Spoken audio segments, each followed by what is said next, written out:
नमस्कार.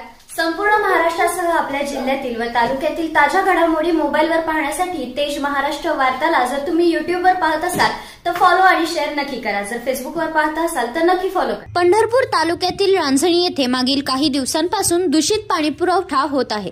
पाणी दूषित व दुर्गंधीयुक्त येत असल्याने रांजणीतील नागरिकांचे आरोग्य धोक्यात आले आहे. ग्रामपंचायत नागरिकांकडून पाणीपट्टीसह विविध कर वसूल करत आहेत. गावातील नागरिकांना पाणी पुरवठा ज्या विहिरीतून केला जातो त्या पाण्यावर शेवाळाचा एक भला मोठा थर निर्माण झालेला आहे. तो स्वच्छ करण्यासाठी वारंवार सांगूनही त्याकडे मात्र सपशेल दुर्लक्ष केलं जात आहे. नियोजन शून्य कारभारामुळे पिण्यास योग्य नसलेल्या पाण्याचा नागरिकांनी कर कशासाठी भरायचा असा प्रश्न नागरिक करत आहेत. रांजणीतील दूषित पाणी पुरवठा होत असून देखील ग्रामपंचायत पाणी पुरवठा विभाग याकडे दुर्लक्ष करीत असून नागरिकांच्या जीवाशी खेळत असल्याची भावना येथील नागरिक व्यक्त करत आहेत.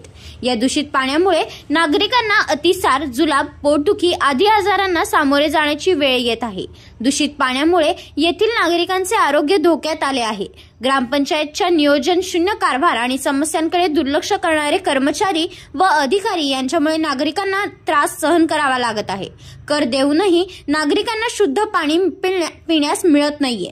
पाणी पुरवठ्याच्या नावाखाली हजारो रुपये खर्च दाखवला जातो, मात्र समस्या जैसे थे आहे. त्यामुळे पाणीपुरवठा विभागाने त्वरित समस्येची दखल घेऊन संबंधित विभागाला आदेश देऊन येथील समस्या सोडविण्यास सांगावी अशी भावना नागरिकांमधून व्यक्त केली जात आहे. तेज महाराष्ट्र वार्ता, रांजणी.